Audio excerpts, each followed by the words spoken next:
Okay, before we get started, I have a bunch of announcements that I'd like to make.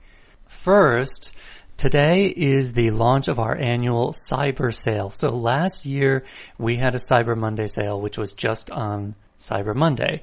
And this year, we're extending it a little bit longer, partly just so we don't strain our website too much by having too many people on it at once. So the Cyber Sale launched today, Wednesday, November 25th, and will run through Monday, November 30th. During the sale, we have 40% off all audio and video recordings through our website store. So if you're interested in any of that, please go there. Today, we also launch our annual Holiday Giving Drive. We are doing our best to adjust to the realities of COVID-19 by moving a significant portion of what we can do online, but the financial strain is real and we need your help to make it through this difficult time. We also believe that others, who still need to continue their own individuation process need resources to be accessible and they need to be affordable because, we're all feeling the precarity of the moment. You can help support the C.G. Jung Institute of Chicago by making a donation. There's a link to make donations in the show notes of this episode. And you can also support us by making a purchase in our online store during the sale or afterward. Another thing that I wanted to mention is that we occasionally get comments about podcast episodes and blog posts, but I just wanted to let you know that we actually do read those and respond. So if you have a question for the speaker of one of our episodes or for the Chicago Society of Jungian Analysts, feel free to go to the episode page, the post page, and leave your comment and we'll read it and see if we can get someone to respond.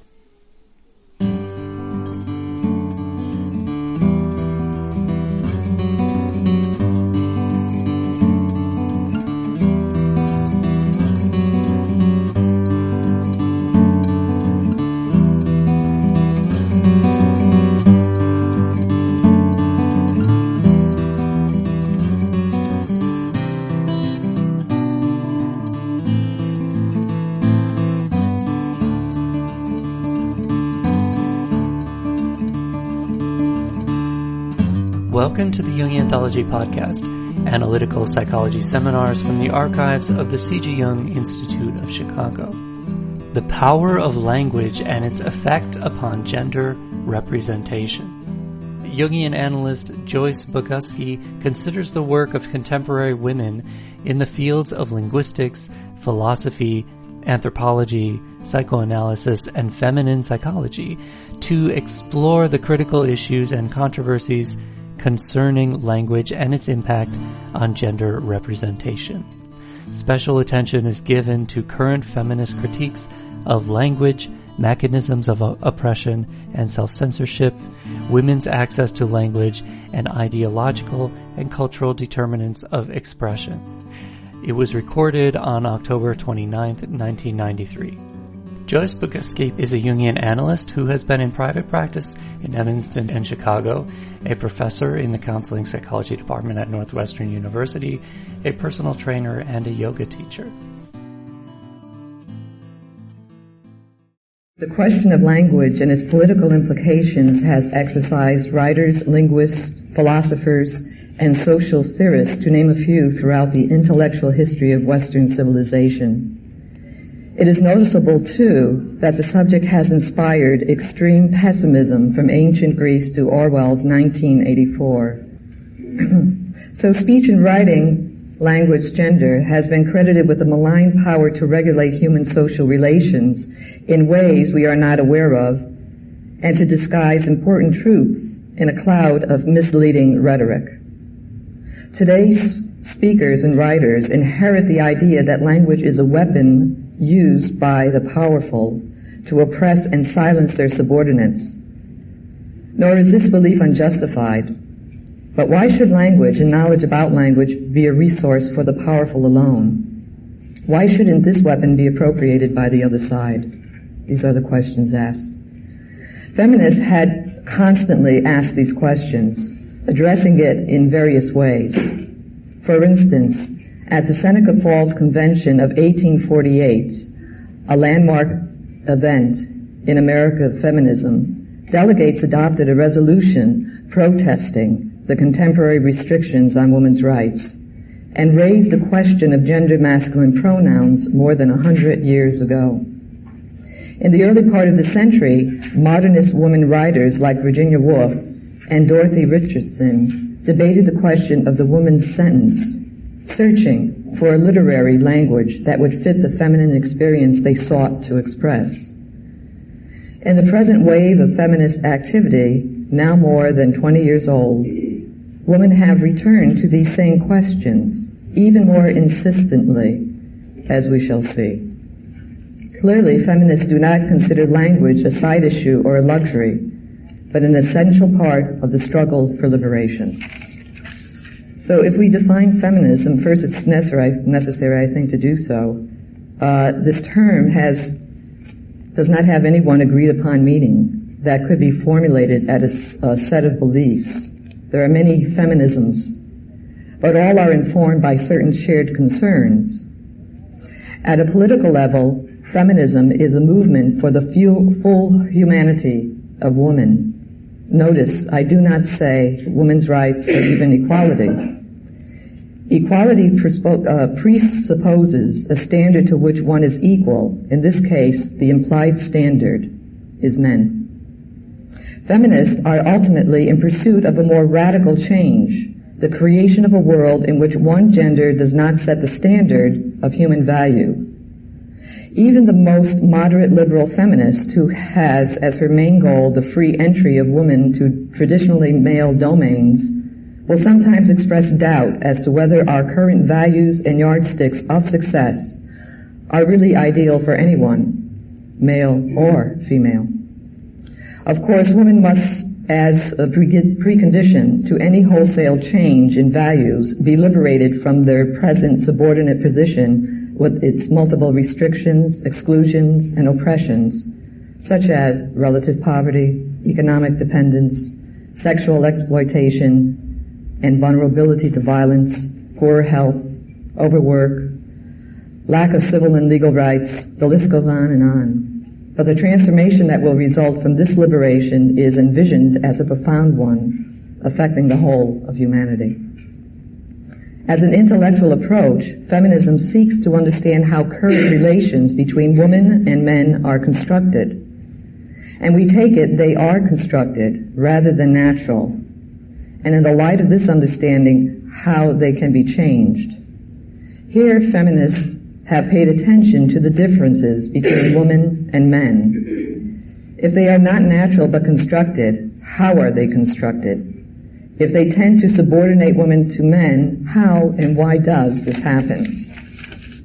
Feminist theory has advanced various accounts and examined the influence of a number of factors. An example is the sexual division of labor, present to some degree in all known societies, in which some tasks are women's and others are men's, still exists today. Men's work is economically and socially valued. This still exists today. The societies which most closely approach sexual equality seem to be those in which women control their own production and men need the things they produce. Some feminists have looked particularly at women's obligation to do domestic work and childcare, suggesting that mothering, apart from its role in restricting women economically, may have consequences for the psychology of women and their children, reproducing the cycle whereby women mother and men do not. Other feminists have considered the role of sexuality, that is, socially mediated sexual practice, in restricting and oppressing women. Sexual violence against women is widely practiced and frequently condoned. At the same time, a double standard denies women full expression as active sexual beings themselves. And there is also a good deal of feminist work emphasizing the importance of cultural representations of gender, men and women as they appear, or in the case of women, don't appear, in stories, pictures, textbooks, scholarly articles, and so on. informing the identities of real women and men, their notions of masculinity and femininity, their expectations of what is possible, and their ideas of what is normal. The question of language and its workings can enter into this feminist project of description and explanation in a number of ways. I want now to point out several reasons for feminist concern and why they concern themselves with language. And here we go to feminism, language, and linguistic theory. One of the ways a concern with language entered contemporary feminism was through the preoccupation of the early second wave in the late 60s and early 70s with images of women, that is, representations.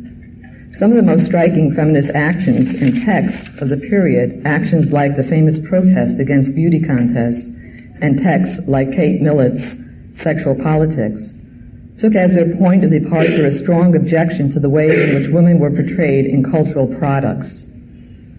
Right up to the present, this strain in feminism has remained strong. Literature, children's reading books, advertising, and the media generally receive critical attention from feminists. Language, too, is a medium of representation, and not surprisingly, the sexism of many conventional usages was challenged by feminists early on. Though I shall stick to talking about the English language here, the challenge to sexist language could and still can be found among speakers of many languages, including French, German, Dutch, Italian, Japanese, to name a few.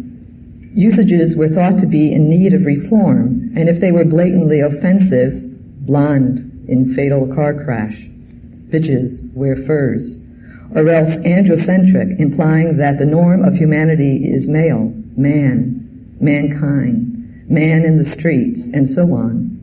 Reform usually meant avoiding offensive expressions and recasting androcentric ones so they became neutral. Thus mankind becomes humanity, and so on. This non-sexist language was endorsed by a major publisher, McGraw-Hill, as early as 1973, and has continued to make inroads into many people's speech and writing. This wasn't concern about language, but it implicitly depended on a theory of how language works, a linguistic theory. Early feminist analysis of language generally rested, to some extent, they still do, on the notion of conditioning. If you are exposed repeatedly to stereotypes and distortions, you'll come to believe them and take them for granted. In the case of language, it seems important in retrospect that feminists were able to draw on a strong tradition of thought, making similar arguments, though for different purposes. The idea that language is abused by the powerful to conceal or distort the truth appears throughout the Western intellectual tradition. Both feminists and anti-feminist thinkers have made use of this tradition.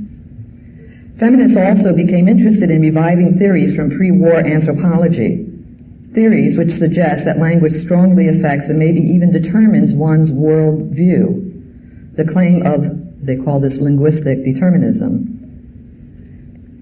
One linguistic determinist feminist writer called Dale Spender, by the end of the 1970s, wrote about the analysis of sexist language and showing that many of the problematic and offensive expressions in all language, to the extent that she had created a new language.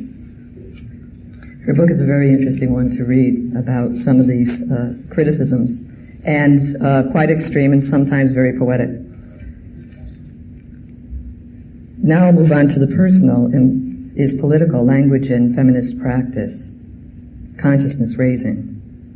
Although it's slightly artificial to separate things out as I'm doing here, since feminist concerns are always overlapping parts of a varied whole, it can be argued that feminists of the 60s and 70s had other reasons to be concerned with the workings of language, apart from the sexist representations that surrounded them. Language was central to feminist practice, and the problems this raised led many feminists to look for some kind of linguistic theory. One of the most fundamental and most innovative feminist political activities at the time, consciousness raising, CR, was essentially a linguistic practice in which women talked to one another about their experiences. The idea behind consciousness raising is that when women come together to articulate personal experience, they will discover common threads and come to perceive what they had thought of as personal problems and inadequacies to be shared conditions determined by social structures. This is the meaning of the famous feminist slogan, "The personal is political." Women who have spent time in consciousness-raising groups often emphasize that the process requires them to pay close attention to language and to find new ways of talking about things. It is liberating to be able to put into words experiences which have previously seemed nebulous and vague, or else shameful and unmentionable. It is empowering to find other women sharing, understanding, and collectively reinterpreting such experiences. Language here has dispelled its apparent non-existence, not by naming it, but by communicating it. The need to communicate, to bridge the gap between women, is a constant theme of feminist writing, reflected very often in the titles of books or poems. Silences, lies, secrets and silence. Finding the voice, unlearning, do not speak. Silence is a symbol of oppression, while liberation is speaking out, making contact. The contact is what matters. A woman who lies or who is silent may not lack a language, but she does not communicate. Women struggling to reinterpret the world have noted that language does not in itself guarantee communication, and that words are often inadequate. As one woman hailing the publication of Dale Spender's Man-Made Language wrote, "Sometimes when I am talking to people, I really feel at a loss for words. I have this idea in my head and a feeling I want to express, and I just can't get it out. I have felt like this for years, and I have never been able to understand why. A vast number of the words I use all the time to describe my experience are not really describing it at all." What this woman is describing has been called woman's alienation from language. It is an uneasy feeling that your words are not yours at all. They have been somehow co-opted or taken away and turned against you. The feminist view of language has something in common with the feminist view of sexuality. It is a powerful resource that the oppressor has appropriated, giving back only the shadow which women need to function in a patriarchal society. From this point of view, it is crucial to reclaim language for women. Again, this kind of practical concern with language, how can women say what they really mean, has an implicit theory behind it. The writings of Dale Spender and other women, notably Mary Daly and Adrienne Rich, put that theory explicitly on the agenda for discussion by their grassroots activist groups. Consciousness raising and other feminist activities had the additional effect of pointing up certain differences between talk in the safe space. Women were creating from themselves and talk in the wider world dominated by men. Feminists like Robin Morgan and Marge Kersey have written, for example, in their dissatisfactions with the aggressive and jargon-heavy style used by the New Left. When I was a graduate student, I remember myself feeling a gap, a dissonance between the way conversation was conducted in women's groups and the way I was expected to talk in the academic seminars where I spent my working time, a lot of working time.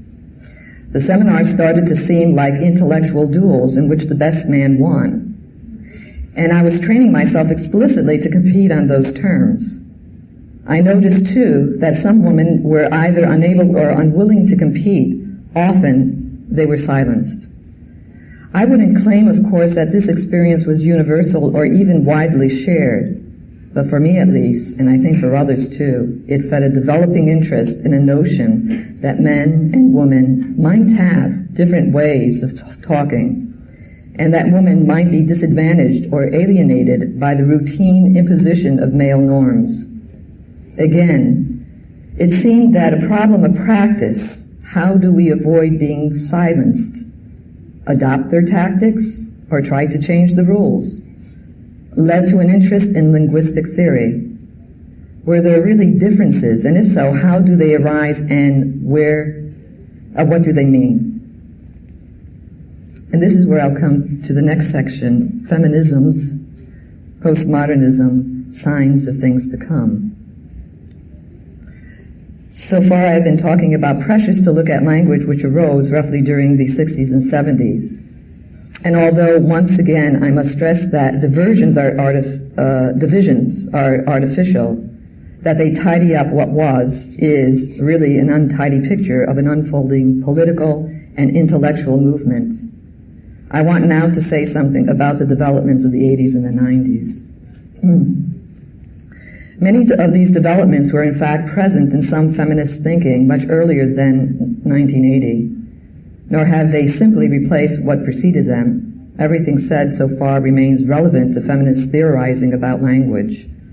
But in the 70s, the new currents were mostly strongly felt within academic circles, whereas in the 80s and the 90s, I think, it is fair to say that these currents have exerted a pull on feminism more generally. There's a wider population.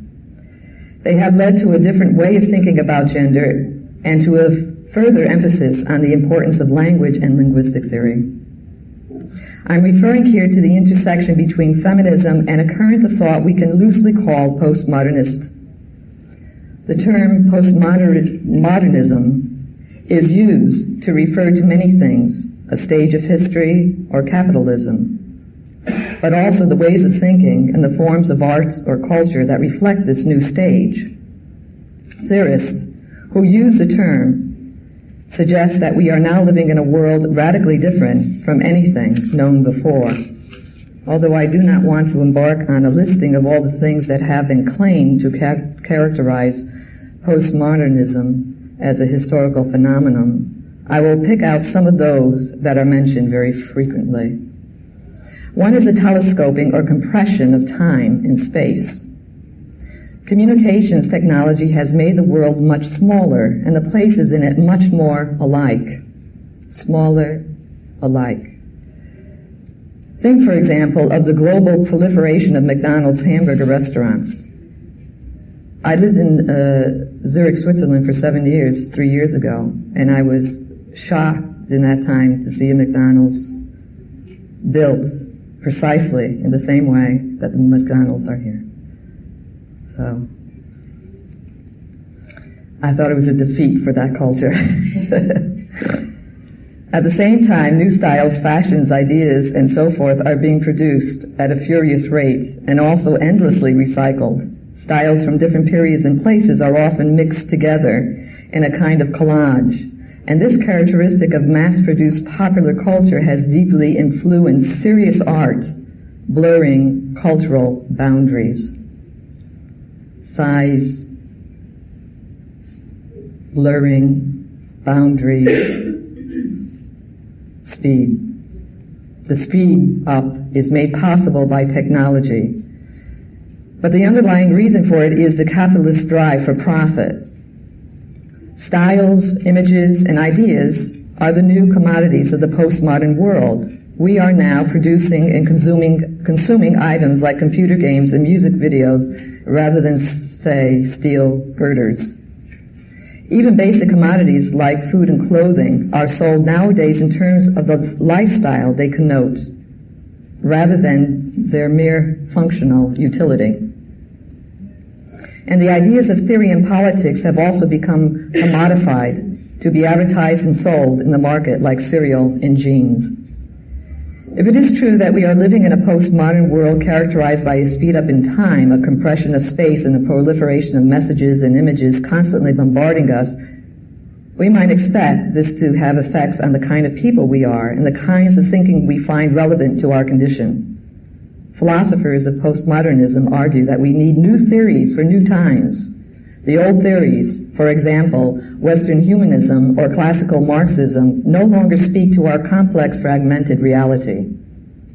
A postmodernist worldview distinguishes itself from traditional philosophical assumptions with their roots in the Western Enlightenment of the 18th century. The most important of those traditional assumptions is that by using our innate faculties of reason, human beings can come to know the truth about the world and themselves. If you want to persuade someone that some claim you make is true, you appeal to their reason with the associated standards of logic, evidence, and proof.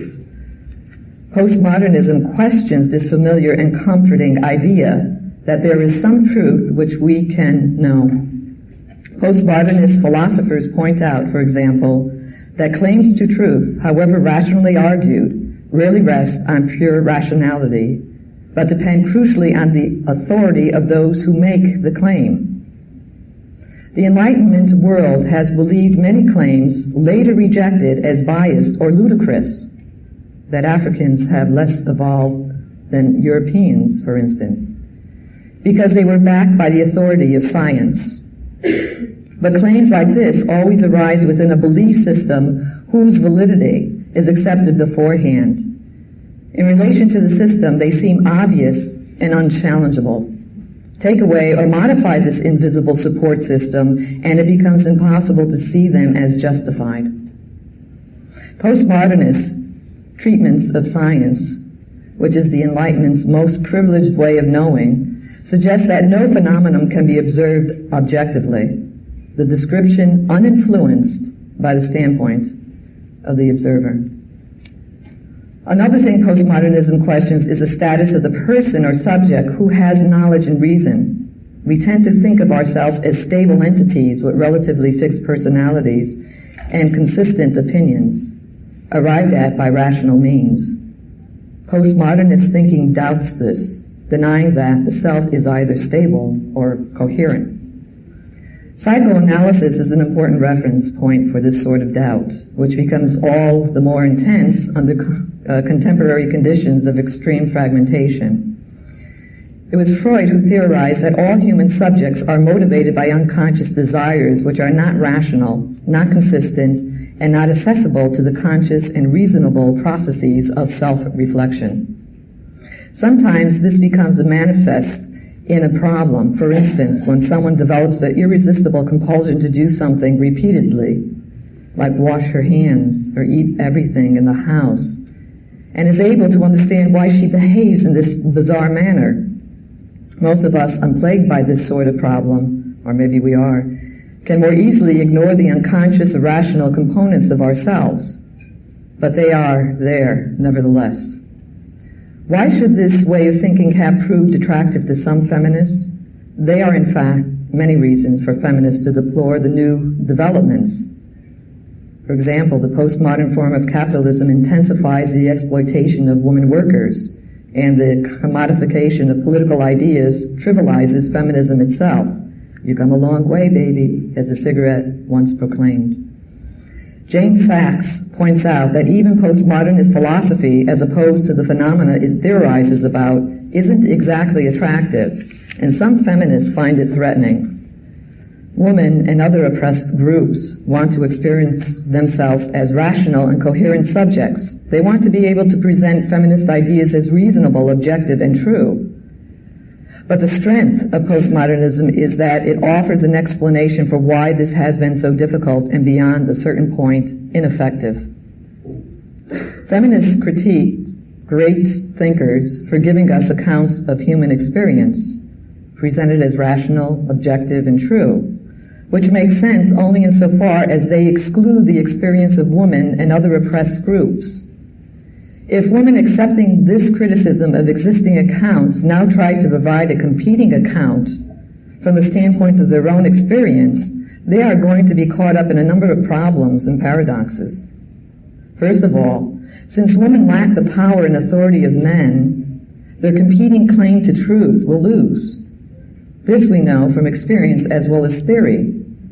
Feminism isn't seen as objective and true, whereas the equally but covertly gendered-specific masculinist account is. This supports the postmodernist claim that truth is relative to power. Secondly, it is problematic for feminists to present their competing account as universal, like its rival, an account of human experience, only this time without the male bias. But how can it be universal? If the male's theories claim to universality is vitiated by the gender standpoint of the theorist, men, The same must be true of any female counterpart. This is why some feminists embrace postmodernism, acknowledging their gendered standpoint and criticizing all assertions of neutrality as illusionary wherever they come from. Thirdly, and this has been crucial for recent feminist politics, there is a danger that in constructing the competing account, woman rule replicate men's exclusion of woman in different form.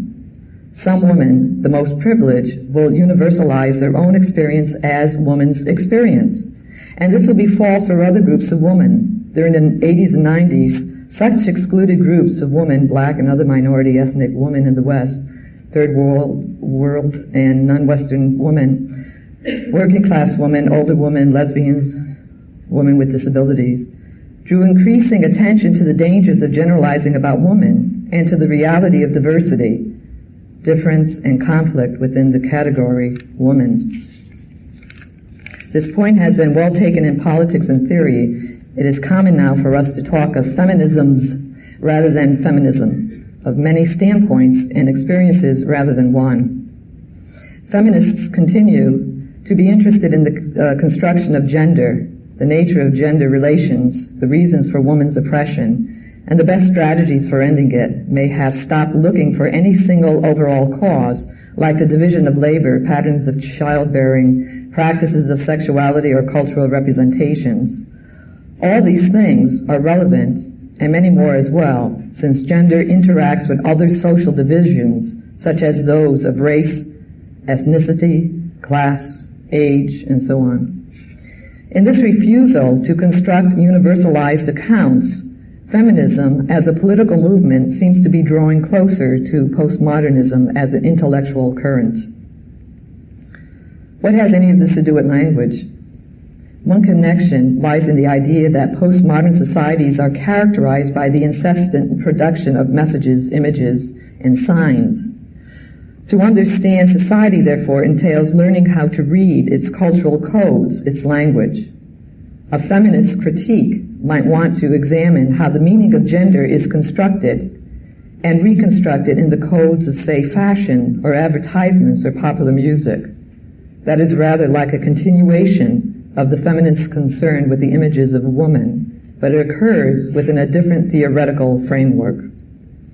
For as Jane Flax points out, postmodern philosophy questions not only the status of truth, reason, and identity, but also the status of language. According to Enlightenment thinking, language is a transparent medium which reflects a world existing outside of language. It is a way to bring a prior reality into consciousness. Postmodernism takes a very different view. The feminists of the early second wave made the radical move of asking from whose point of view and according to whose reality this naming of the world has been done. And the answer always came back to the same: men's. More radically still, feminists like Dale Spender propose that there is no reality outside its linguistic representation. The language you use affects what you perceive as real. Though it comes by way of a different theoretical route, postmodernism would endorse this general approach to language.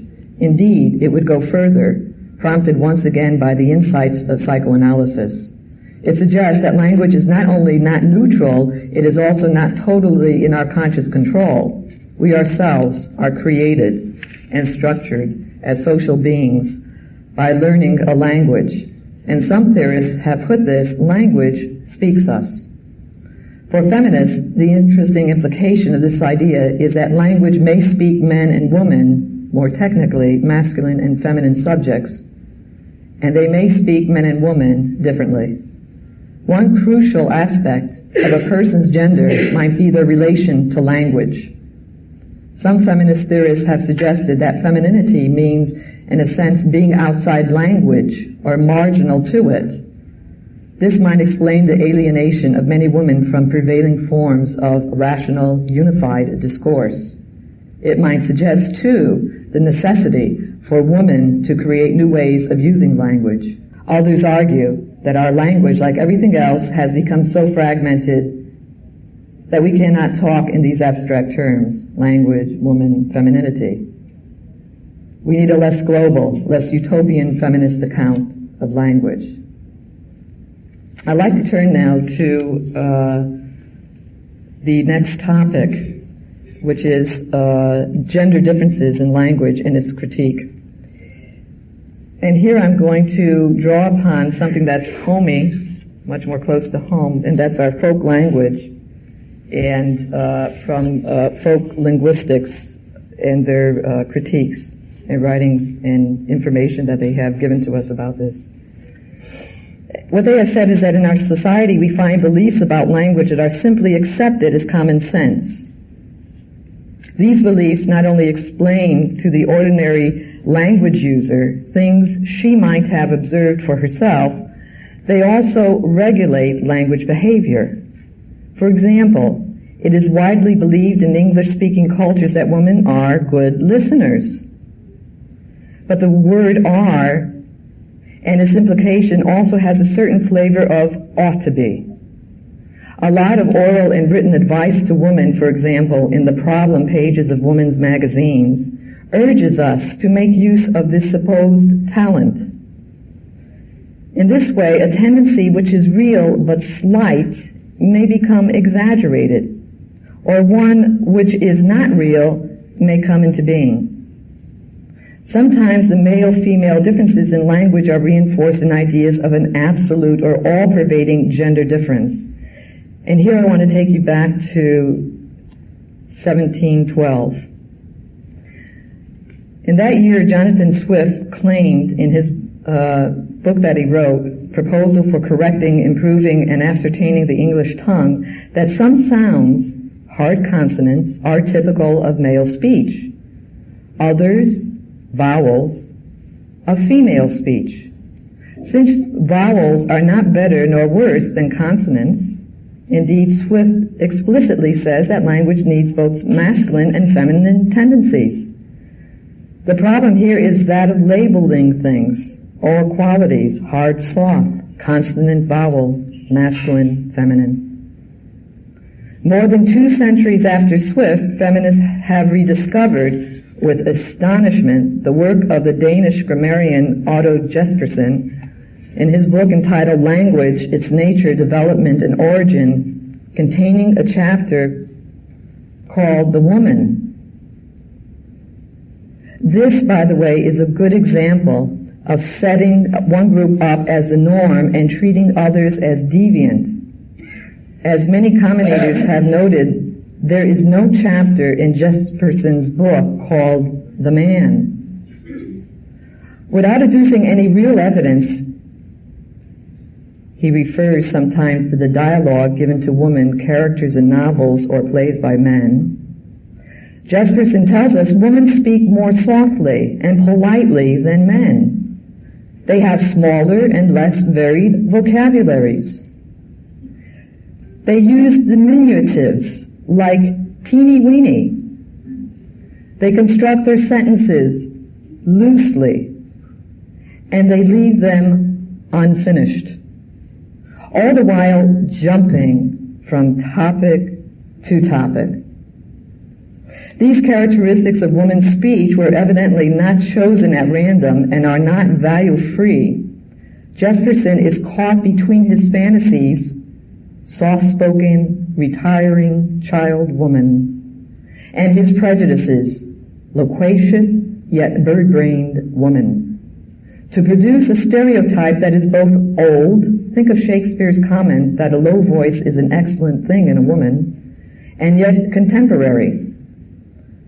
There are many contemporary today assertiveness training programs that teach women to please speak in a lower voice. You'll have more command and more authority.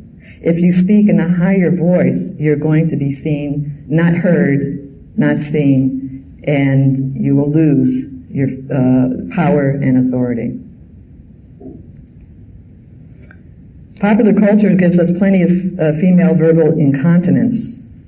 For example, the handicapped joke, when 2 wives get together, who has the last word?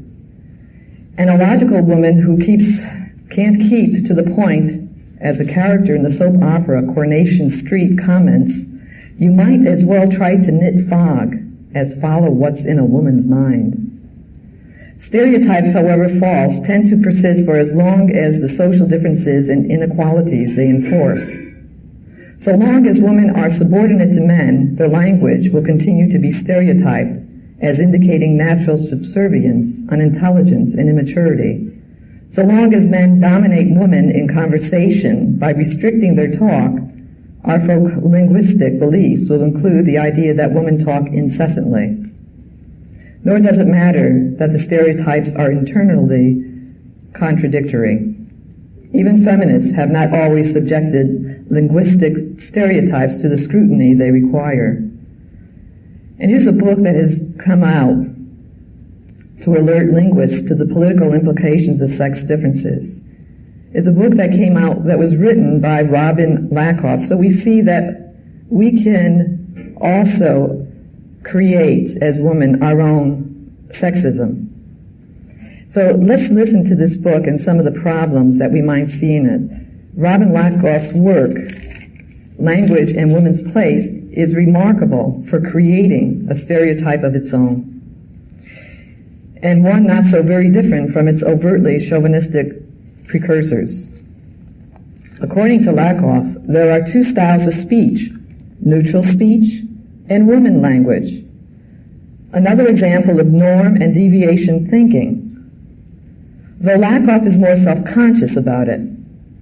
The latter is characterized by a lack of forcefulness. Women use more tag questions, approval-seeking constructions like, "That'll be all right, won't it?"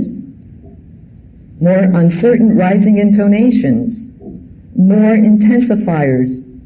"So, really? Very." And more qualifiers. "Not exactly. Maybe a bit." More exaggerated politeness and less offensive expletives than men. Thank you. This is a subservient way of talking in which everything is hedged about and nothing asserted outright. Lakoff is a feminist, and her explanation of women's language is not like Jesperson's.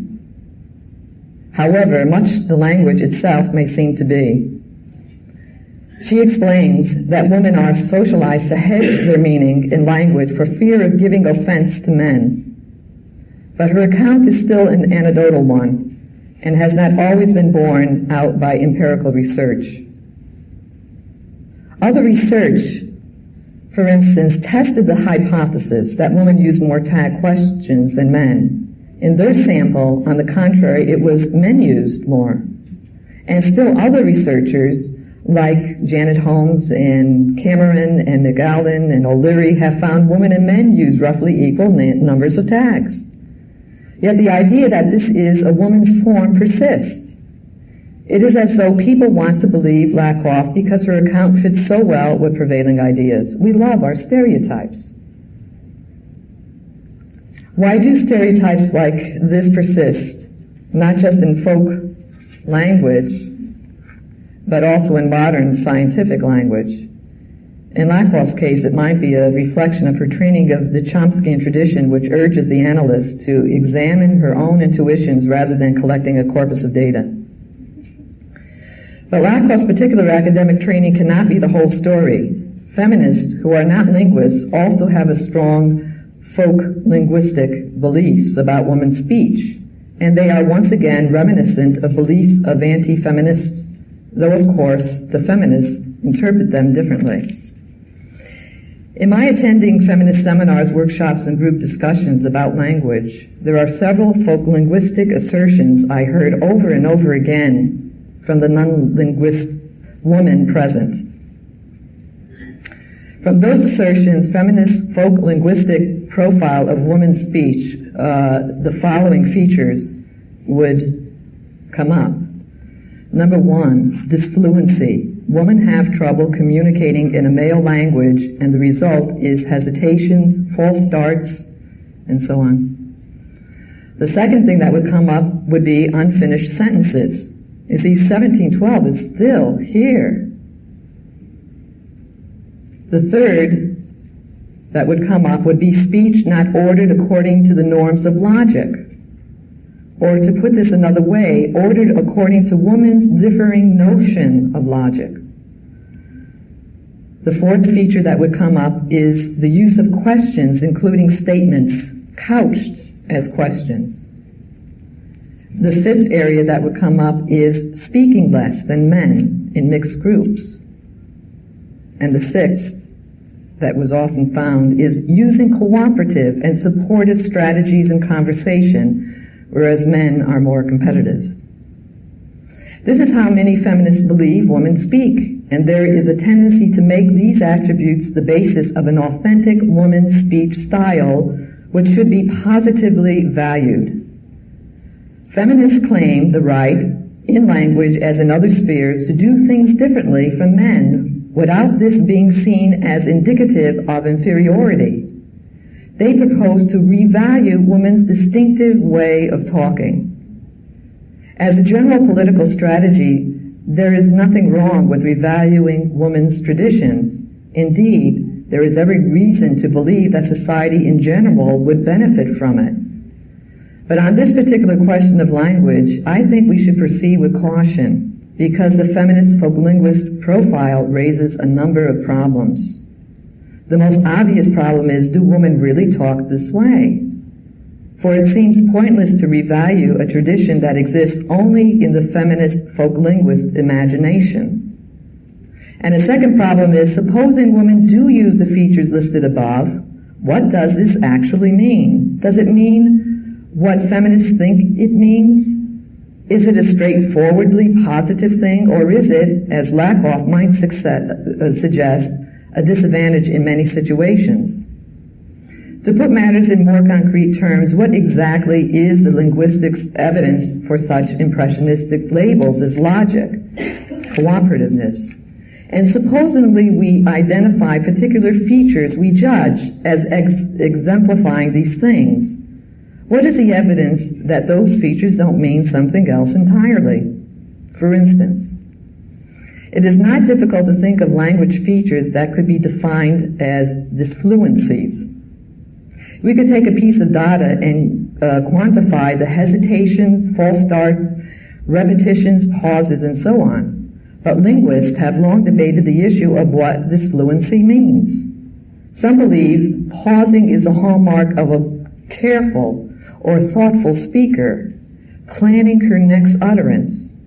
Those who pause rarely are thoughtless and unintelligent. For this reason, ironically, Jesperson claimed that men pause more than women. Others believe hesitancy indicates errors in language processing, while yet others claim it is a stylistic device that conveys a message to the hearer that the speaker is uncertain or perhaps reluctant to offend. So if we find a gender difference in disfluency, we are still left with a problem of interpretation. Now we can look at logic and language. This is a particularly broad and difficult notion. One question that immediately arises is whether it refers to the content of speech or to the form, the sequencing of utterances. Another is, what exactly would constitute greater or lesser logic? Which is not to say that women are illogical, rather that our notions of logic may be androcentric. To sum this up, the rules of talk are not like the rules for solving equations or constructing syllogisms. People talking do not only exchange information, and sometimes they exchange no real information at all. Nice day, isn't it? They use talk to construct social relationships. Any discussion of logic must bear this point in mind. So what is the source of the folk linguistic belief that women are less logical or use a different kind of logic than men? We might consider several possibilities. One possibility is that women tend to be less involved than men in formal public events when the appropriate or customary style is especially explicit, where logical connections are made on the surface, and where information and argument are more important than interpersonal solidarity. A second possibility is that women talking to other women can leave many things more implicit because they assume a great deal of shared knowledge and cooperation. This reflects women's socialization to be attentive to and concerned about what others think and feel. It might be observed, too, that men and women do not have the same degree of knowledge about one another. Perhaps, then, men find women's conversation difficult to follow, and since they are the powerful group, they can deal with their incomprehension by defining women's behavior as deviant and wrong. Illogical is just their word for that. Curious Camera suggests that women are more attuned to the dynamics of male conversation than vice versa, since subordinates are dependent for survival on a good grasp of their subordinates' behavior. She's done a lot of work with male-female workers, and it didn't depend on what the status of the woman was. She could have been the manager, and the male could have been one of the workers. Still, there was a difference in the way the dynamics of the conversation went. There was a subordination dynamics. A third possibility that should not be overlooked is that the stereotype is just a stereotype and has no real correlate in women's behavior. Finally, then, let us consider the stereotype of women as cooperative and men as competitive. This is so ingrained, this is so influential, and this is so seductive. Let us ask where the stereotype of competitive men and cooperative women comes from. Certainly, it is reinforced in expert linguistic studies, both feminist and non-feminist. Classic ethnographic studies of all male interaction have tended to focus on street gangs and ritual verbal performances, whereas studies of all female interaction are more likely to focus on small, intimate groups. I've read research studies over and over about this. And it's amazing how skewed the examples are and the references of cooperation to competition that is made. As well as producing data on the two sexes that is not directly comparable, this is surely simplistic, suggesting as it does that men don't have intimate conversations and women don't have large-scale confrontations. Indeed, it leads me to suspect that subconscious folk linguist beliefs have influenced social linguistics' choice of settings for data collection, all happening in the unconscious. What of the specifically feminist folk linguists' belief in women's cooperative speech? Are feminists just repeating old stereotypes? Are they romanticizing women's fabled lack of aggression and equally fabled listening skills? Perhaps so, but I think there is one other factor that should be taken into account. Contemporary feminism has deliberately institutionalized a very cooperative speech style. When you attend a feminist group or meeting, this is what I have experienced, you soon learn that interruption, talking too much, raising your voice, vehemently disagreeing with others, expressing hostility, and so forth are not acceptable behavior. On the other hand, it is desirable that you express solidarity, give way to other speakers, and tolerate long silences if they occur. There are good political reasons behind this style. It was painstakingly worked out as a way of preventing some women, usually those whose privileged access to higher education had given them confidence in public speaking, from dominating and silencing others.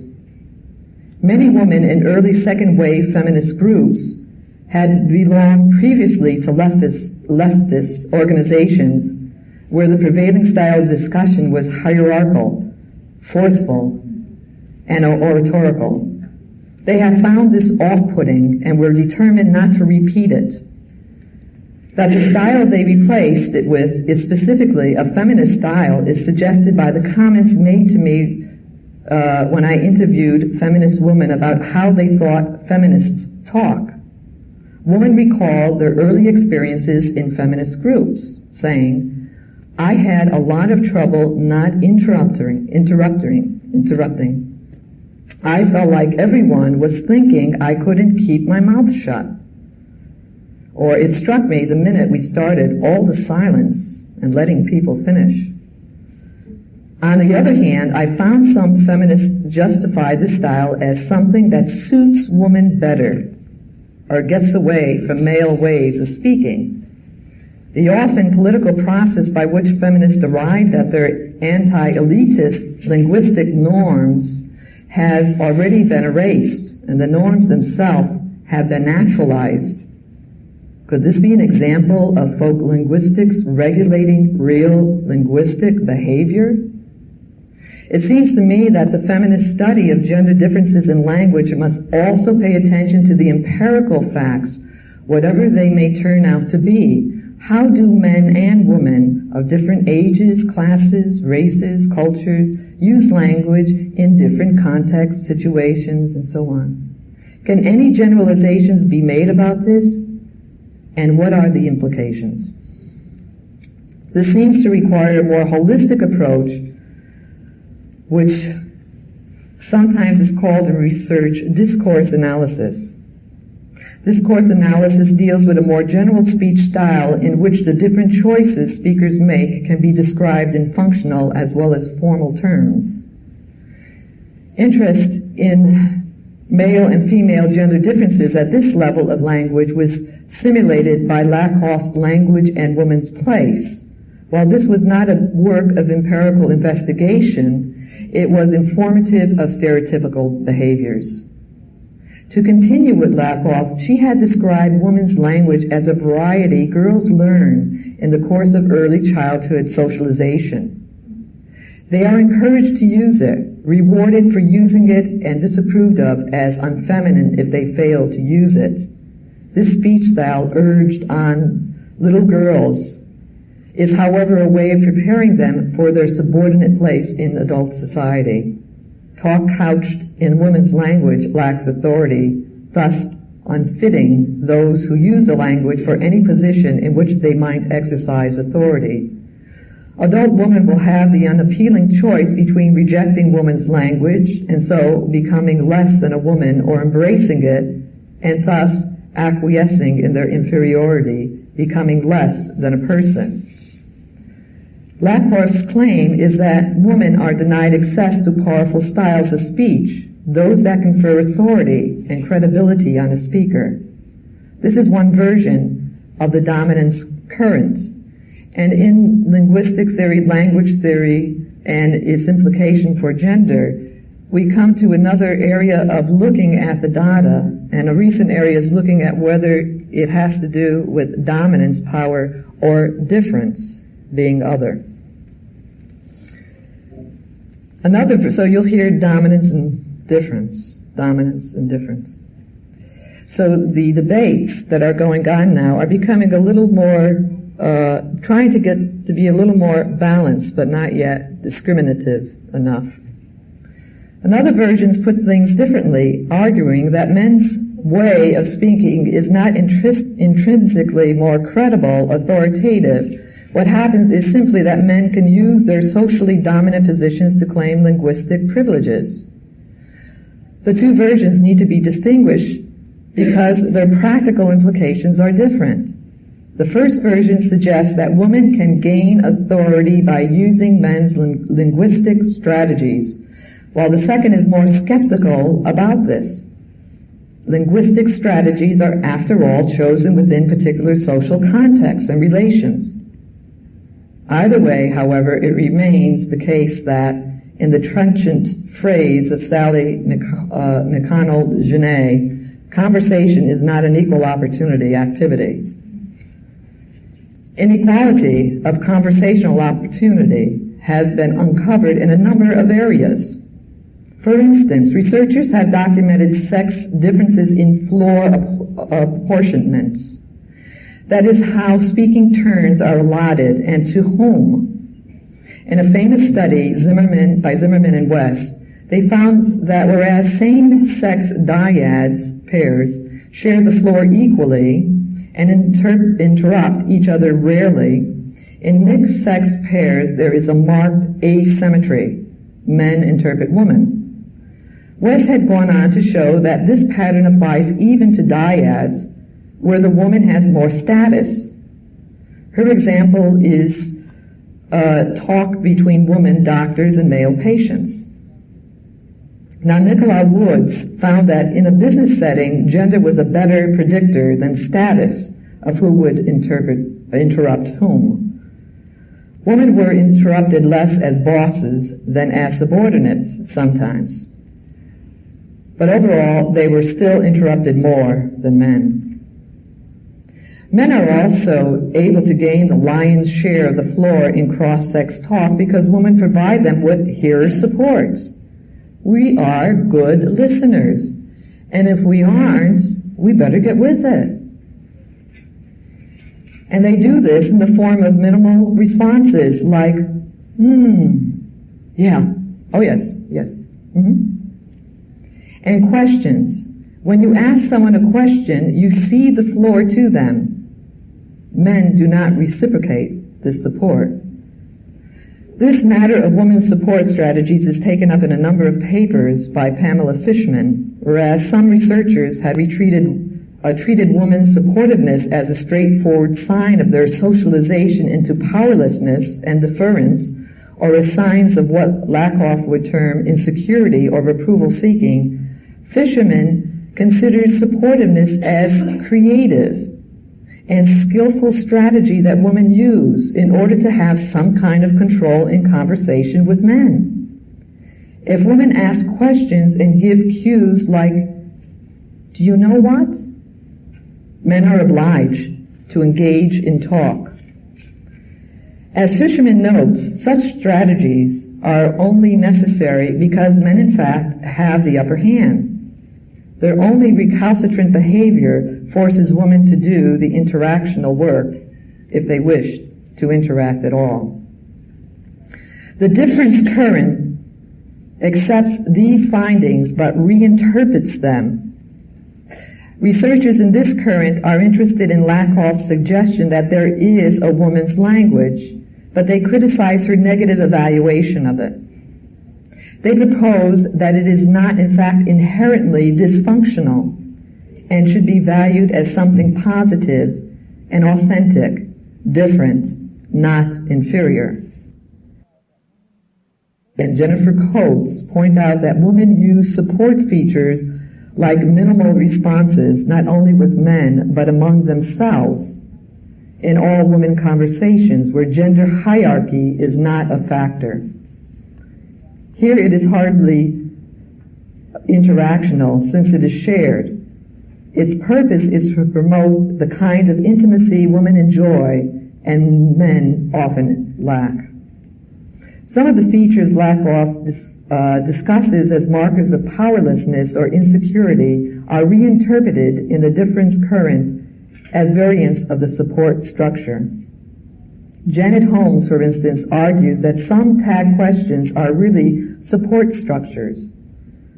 Lakoff had labeled as illegitimate those tags, allegedly very common in women's speech, that call for confirmation of facts or opinions from which the speaker is the only real authority. Why, for instance, say, that's a good book, isn't it, rather than just, that's a good book? If you have any confidence in your own judgment, Holmes replies, that such a tag functions not to undermine the speaker, but to engage the hearer, reassuring her that the speaker cares about her opinions too. Like certain other women's language features, such as qualifiers, intensifiers, hesitations, and so on, tags are hedging structures which qualify the force of an assertion, and so as not to intimidate, offend, or exclude other points of view.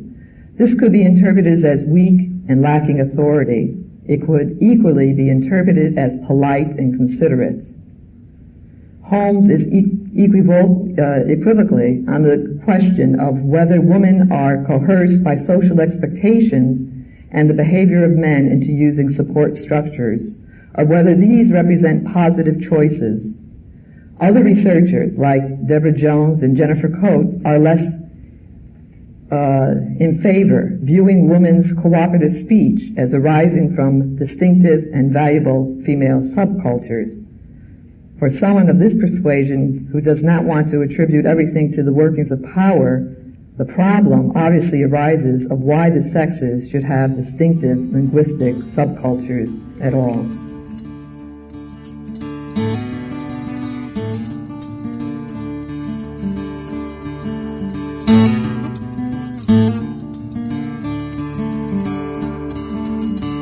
This podcast is distributed under a Creative Commons Attribution, Non-Commercial, No Derivatives license. Share it all you like as long as you maintain the attribution to the speaker, but please do not change it or sell it. If you like this episode, tell your friends about us or leave us a review on iTunes. For more information about classes, training programs, videos, audio, this podcast, or to find a Jungian analyst near you, visit our website, www.jungchicago.org. Thank you to our 2019 supporter level donors, Bill Alexi, Usha and Ashok Bedi, Circle Center Yoga, Arlo and Rena Compan, Eric Cooper and Judith Cooper, Lorna Crowell, D. Scott Dayton, George J. Didier, the Kull Family Foundation, Ramakrishnan and Full Bloom Lotus, Suzanne G. Rosenthal, Deborah Stutzman, Deborah Tobin, Alexander Wayne and Lynn Kopp, and Gerald Weiner. If you would like to support this podcast, just go to jungchicago.org/give.